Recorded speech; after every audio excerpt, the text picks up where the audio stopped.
Good afternoon, everyone. My name is Ben Churchas, and welcome to the HR Congress podcast for today. I've got a very special guest, Mr. Pernod Coulaty, International HR Leader and author of Engagement 4.0. He's also the former VP of HR for Pernod Ricard and an experienced consultant, trainer, and speaker. He is passionate about presenting a model for a new human workplace amid a hyper-connected world sculpted by technologies, social media, and all manner of emerging management practices.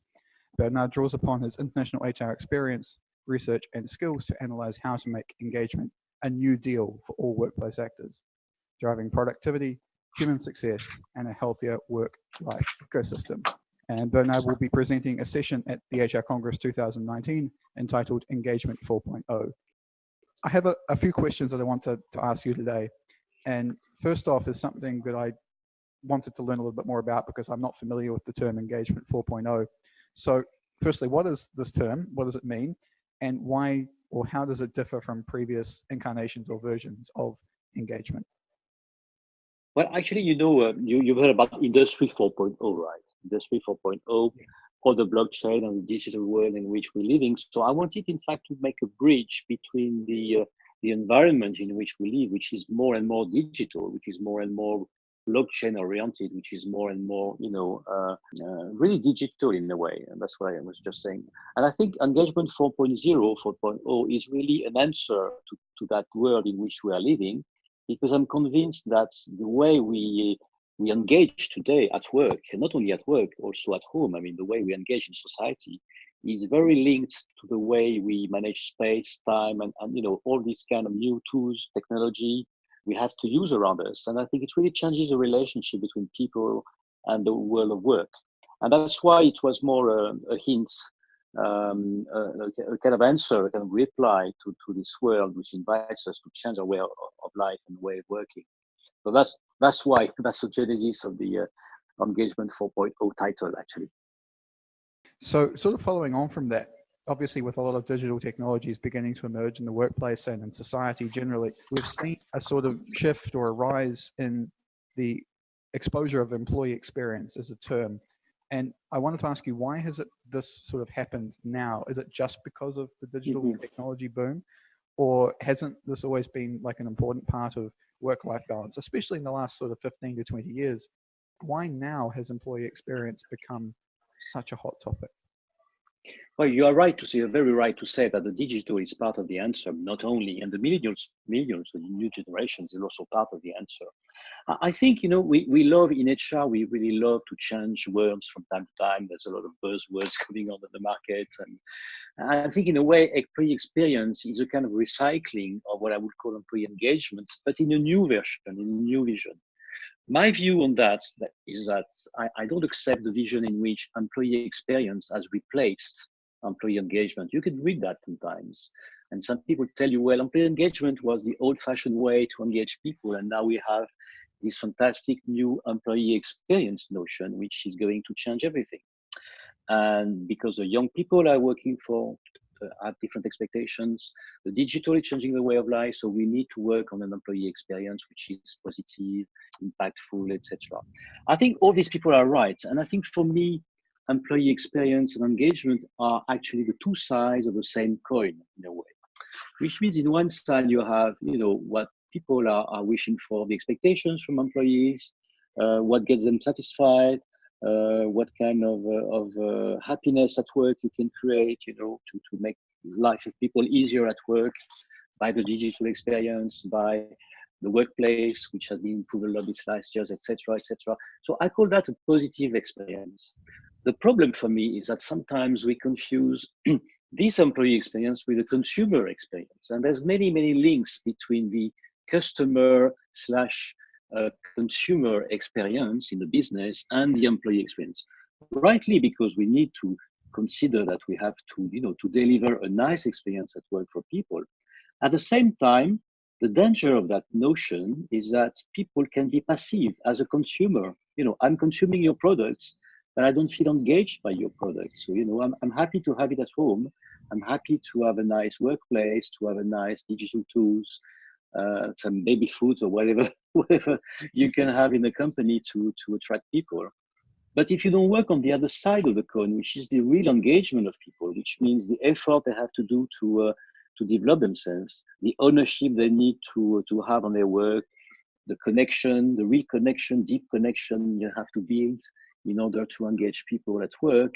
Then, if you don't do that at the same time, you only work on one side of the coin. So my view is that yes, employee experience is a great evolution at work, and it proves that HR is in the second stage of development now with this. But let's not forget the fundamentals. And I think let's not consider the employee only as a customer. He's also an actor. So for me, my view is that we should have a co-production between the employee and the company on that engagement side. And experience is important. It's only 50% of the way. That's the way I see it. So what are some of the methods that HR leaders can use to ensure that the workforce isn't burnt out physically and mentally? Now, obviously, we know that struggle and challenge is all part of life and all part of the workplace experience. But there's obviously some problems, some challenges that often emerge that maybe HR has a responsibility to at least help with. So what are some of these methods that you see emerging? Yes, in fact, yes, you're right. The famous, I mean, I say famous, but the famous burnout, because it's now a worldwide recognized issue, right? The burnout, physical and mentally burnout. It's part of the worldwide issue, actually. It's not only in some Western countries. I have seen this in Asia myself as well when I was working there. So it's really common everywhere.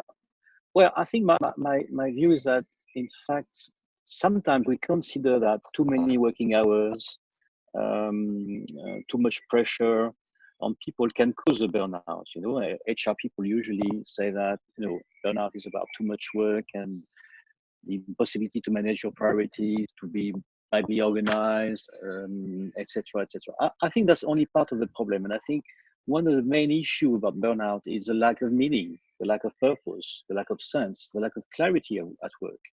You can consider sometimes you can be in burnout even if you work few hours in the week, but you have, you know, different directions to follow, contradictions in the guidelines you receive from your managers, a paradox in the way to manage things, completely opposite way to follow, which means a lack of meaning, a lack of clarity and purpose. And that's very, very important. So I think one of the good service that HR can give to the company is really to work on the meaning, to work on that, on the clarity and purpose, which means how to align the business and the strategy and the processes. That's one of the big thing, how to make sure that your processes internally are aligned with the business. And sometimes you can see many gaps in this. And that's really one of the big things to work on.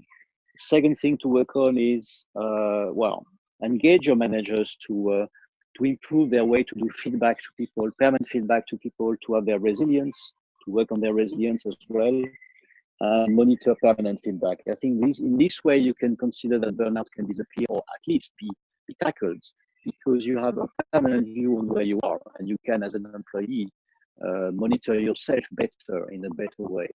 So I think this is only 2 or 3 ideas, but there's many others, of course. But I'm sure in the presentation in Nice, we can deep dive into this topic. Yeah, of course, the search for meaning is obviously incredibly important these days. And I think it's becoming even more important because of the rise of technology, just ensuring that there is this understanding in the workplace, whether it's driven from HR or just people generally speaking to each other, that technology isn't going to fix all of the problems that we faced in the past. It may augment some of them, it may improve some of them, but it's not going to solve everything. So I think it's an incredibly important conversation. Yeah. It's going to become even more important when we start dealing with AI and robotics and some of those huge challenges and changes that are coming on the horizon. So one of the things I wanted to talk about was we recently released an ebook from Dave Ulrich on what's next for managing talent. But the talent ecosystem in that paper, Dave mentions that it's now much wider and broader than it was in the past. So what challenge do you think that this presents for HR leaders, given that HR leaders now have to take into consideration such a huge ecosystem of actors when speaking about talent? Absolutely, and the job of HR is moving to a job of purchasing manager. Actually, sometimes, because when you consider all the different contracts you can have now, you know, the permanent contract, the fixed permanent contract, is going to be a minority in the future, because you have a lot of startups working in the company, you have transition managers, you have freelancers.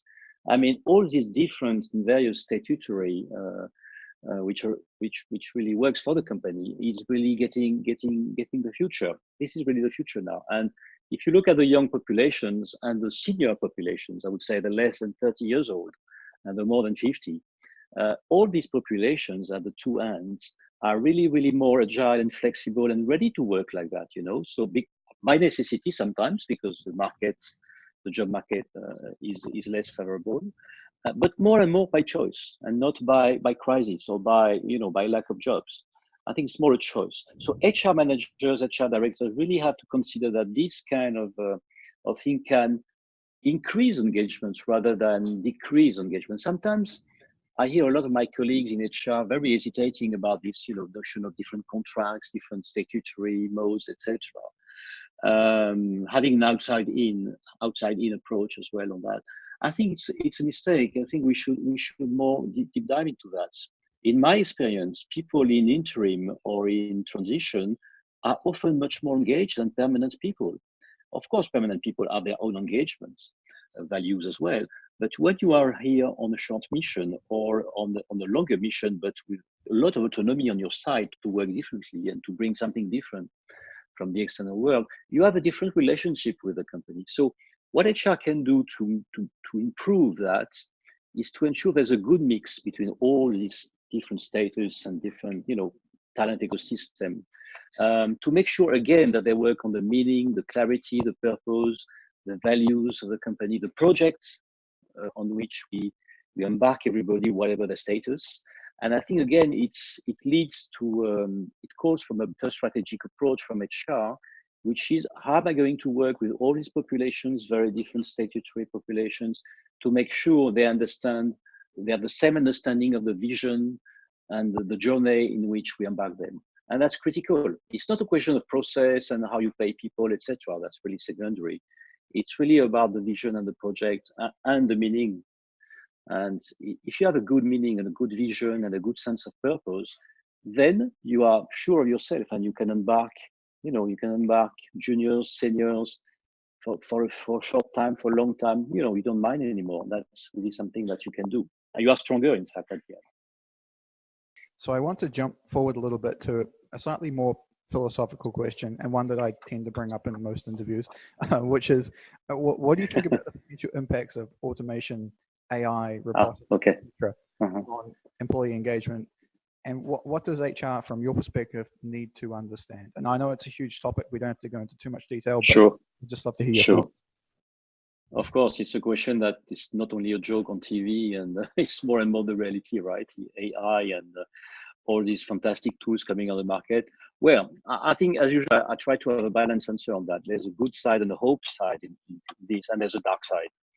I think on the hope side, I would say, great. I mean, everything that can simplify HR processes, less paperwork, more autonomy of the employees as a self-service approach in HR for many things we can make more automatic and by technology, making life easier for managers as well. Everything is welcome, right? So there's really a lot of hope in this, which is how to simplify processes and make life easier for everybody.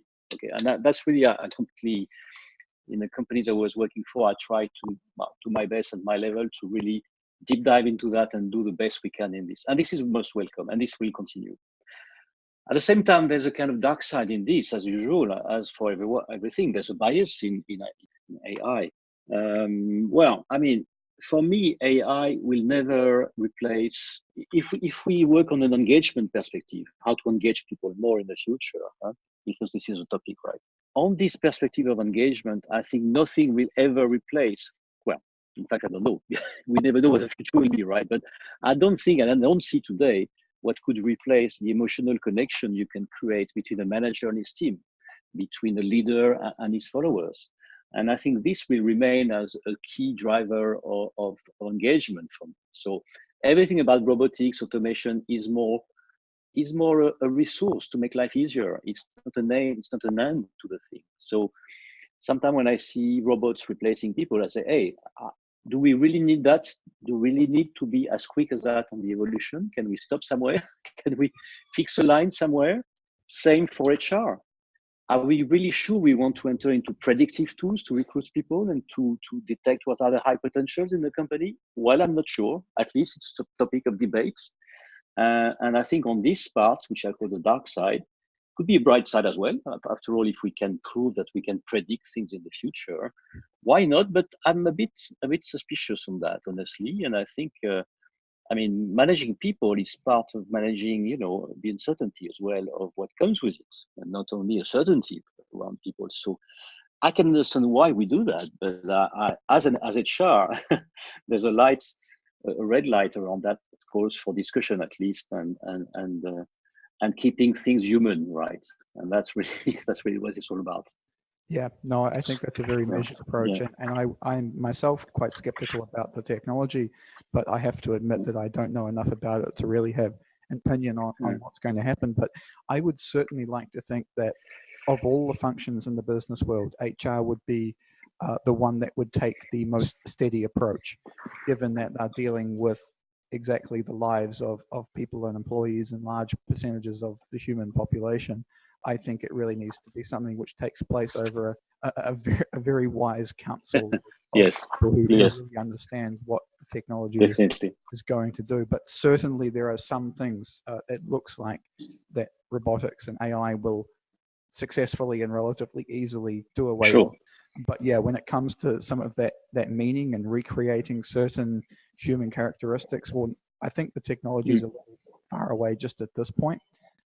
So what do you expect engagement to be represented by in the next 10 years or so? Where are we going? Well, as I cannot use robotics to predict what will happen in 10 years, I try to I try to have a guess on this one, right? Intuition. Well, I think in the new ecosystem we just talked about, you know, this transition, startup, freelance world. I think this will be a steady yet a permanent change. So I don't see that coming back to like before. So I think this trend will continue. So which means for the HR, for leaders, I mean, engaging different status, different people, different, you know, will remain one of the key priorities of engagement. So I think it's the art of engaging different people and the diversity of people. That's really one big one for me. One other big one is to work more on the qualitative part of engagement. Qualitative part. Engagement is not anymore about the number of working hours you do, the number of, you know, the intensity of the physical presence you have in the company. With all this marvelous technology, I think we can at least hope that we can work on a better work-life balance. But also, work-life balance doesn't mean I just do a bit of work and then I enjoy life. It means I'm very engaged where I am. Maybe I will spend less time on it, but I'm more engaged qualitatively with my mind in terms of sharing, in terms of connection. And this is what I call qualitative engagement. And I think if technology can have a good side, this can be this, allowing better engagement at work, and a more sustainable one, indeed, that can sustain the body, the physical energy of people, and also the mind, so that people can build more ownership around their work. And I think I really truly believe in this one. The last one for me would be more around developing the mindfulness of people about their own engagement.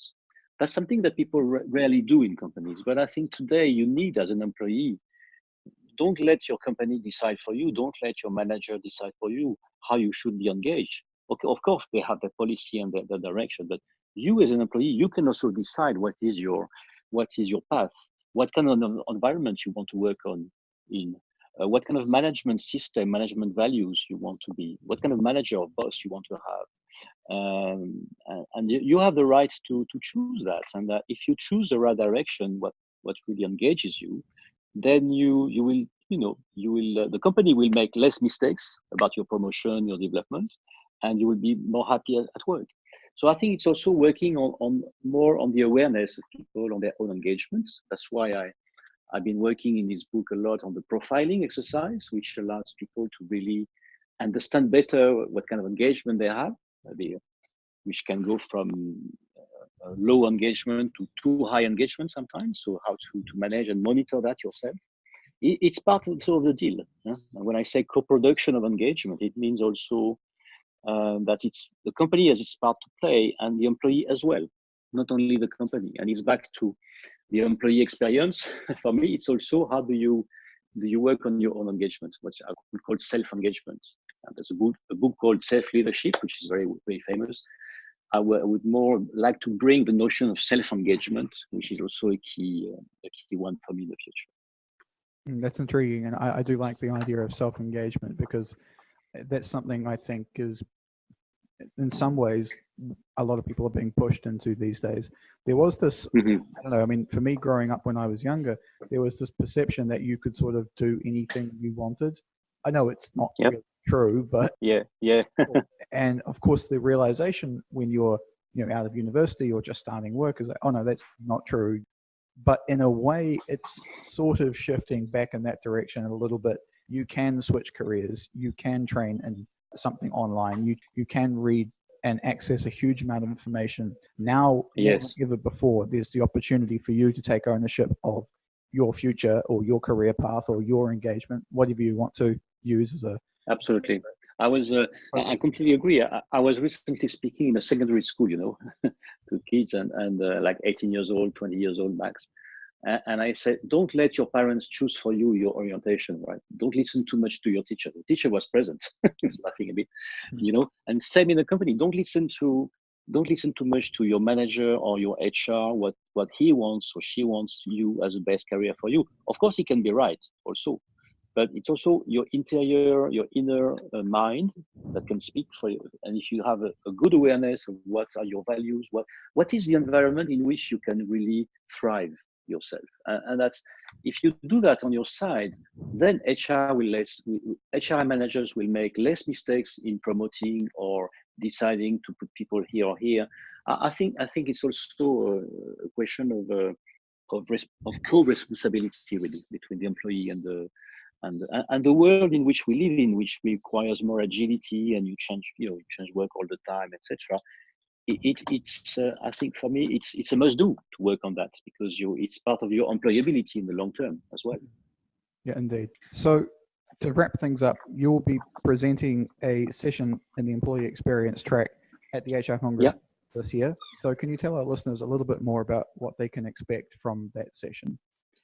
Of course. Well, a few, 3 or 4 takeaways I would like to bring. First one would be a better understanding from participants of what differentiates satisfaction, motivation, and engagement. I know it sounds a bit academic, but it's not actually. It's very concrete.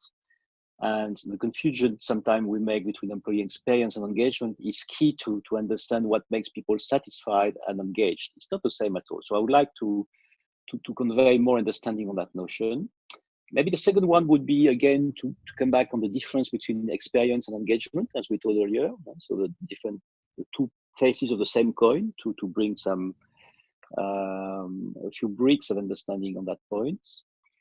And then move on to something which is more strategic, which is for an HR director, for HR leaders, how to understand how to work on the organizational engagement, how to build a strategy of engagement in your organization. Of course, there will be a part of the presentation on that point. So what are the key factors of the success of an engaging organization, and how can you work to make it better? And the last point would be as more an advice for the HR profession. I think HR profession in the past was this notion of business partner, which was very, very broad this last 10 to 20 years. I think HR needs also to become more and more employee centric, more than transactional or process centric. I think one of the bad evolution of HR these last years was that we are too much process centric.